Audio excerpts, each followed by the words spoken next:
Good morning team. இன்னைக்கான tech tip என்னன்னா எக்ஸ்ப்ளோரட் views. சாலிட்வொர்க்ஸில் assembly செக்ஷனில் இந்த எக்ஸ்ப்ளோரட் வியூஸ் ரிப்பன் பார்லையும் இருக்கும். அதே மாதிரி இன்சர்ட் ட்ராப் டவுனில் எக்ஸ்ப்ளோரட் வியூஸ்னு இருக்கும்.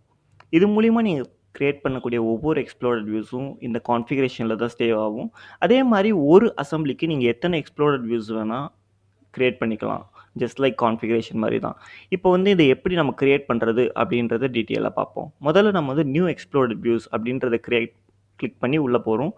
நீங்கள் உள்ளே போனதுக்கப்புறம் எக்ஸ்ப்ளோரட் வியூஸை ஸ்டெப் பை ஸ்டெப்பாக தான் நீங்கள் கிரியேட் பண்ணுவீங்க. அப்படியே நீங்கள் பண்ணக்கூடிய ஒவ்வொரு ஸ்டெப்பும் பார்த்தீங்கன்னா இந்த இடத்துல தான் சேவ் ஆகும்.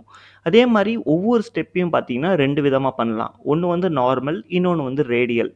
இப்போ நார்மலில் என்னென்னா நீங்கள் எத்தனை ஆப்ஜெக்ட் வேணால் செலக்ட் பண்ணி அதை ஒரே நேரத்தில் மூவ் பண்ணலாம். பட் ஒரு டைரெக்ஷனில் தான் போகும். இப்போ எக்ஸ் ஒய் செட்ன்ற ஒரே டைரெக்ஷனில் தான் எல்லா ஆப்ஜெக்ட்டும் மூவ் ஆகும். இதே ரேடியல்னால் பார்த்தீங்கன்னா 2 ஆப்ஜெக்ட் ஆப்போசிட் டைரெக்ஷனில் மூவ் ஆகும். ஃபஸ்ட்டு இந்த நார்மல் எப்படி ஒர்க் ஆகும் அப்படின்றத நான் சொல்கிறேன். இப்போ நான் வந்து இந்த 4 போல்ட்டையும் செலக்ட் பண்ணியிருக்கேன். செலக்ட் பண்ணிவிட்டு நான் நார்மல் மூலியமாக இது எல்லாத்தையும் பார்த்தீங்கன்னா ஒய் டைரெக்ஷனில் இப்போ நான் மூவ் பண்ண போகிறேன். இப்போ பார்த்தீங்கன்னா 4 போல்ட்டும் ஒரே டைரெக்ஷனில் ஒரே மாதிரி மூவ் ஆகிருக்கு. இப்போ இது மூவ் ஆன டிஸ்டன்ஸையும் பார்த்தீங்கன்னா இந்த இடத்துல நான் தேவையான டிஸ்டன்ஸ் போட்டு நான் செட் பண்ணிக்க முடியும். அப்படி செட் பண்ணிட்டு அந்த எக்ஸ்ப்ளோரட் வியூஸ் எனக்கு ஓகேன்னா நான் டன் கொடுத்து அதை ஒரு ஸ்டெப்பாக சேவ் பண்ணிக்கலாம். இப்போ அடுத்து நான் வந்து ரேடியல் ஸ்டெப்பை வந்து எப்படி யூஸ் ஆகும் அப்படின்றத காட்டுறதுக்கு இந்த 2 பீமையும் நான் செலக்ட் பண்ணிக்கிறேன். செலக்ட் பண்ணிவிட்டு இப்போ வந்து நான் அதை எக்ஸ் டைரெக்ஷனில் புல் பண்ணும்போது பார்த்தீங்கன்னா ரெண்டுமே ஆப்போசிட் டைரெக்ஷனில் ஆகுது.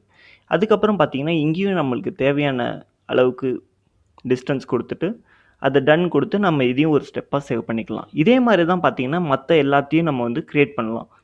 மற்ற எல்லா ஆப்ஜெக்ட்ஸையும் க்ரியேட் பண்ணி முடிச்சுட்டு கடைசியாக அதை நம்ம ஒரு வீடியோ ஃபார்மேட்லேயோ இல்லாட்டி ஒரு இமேஜாவோ நம்ம க்ரியேட் பண்ணிக்க முடியும்.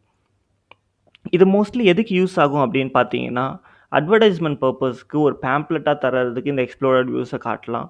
அப்படி இல்லாட்டி ஒரு வீடியோவாக க்ரியேட் பண்ணி ஒரு ஆடாக காட்டுறதுக்காகவும் யூஸ் ஆகும்.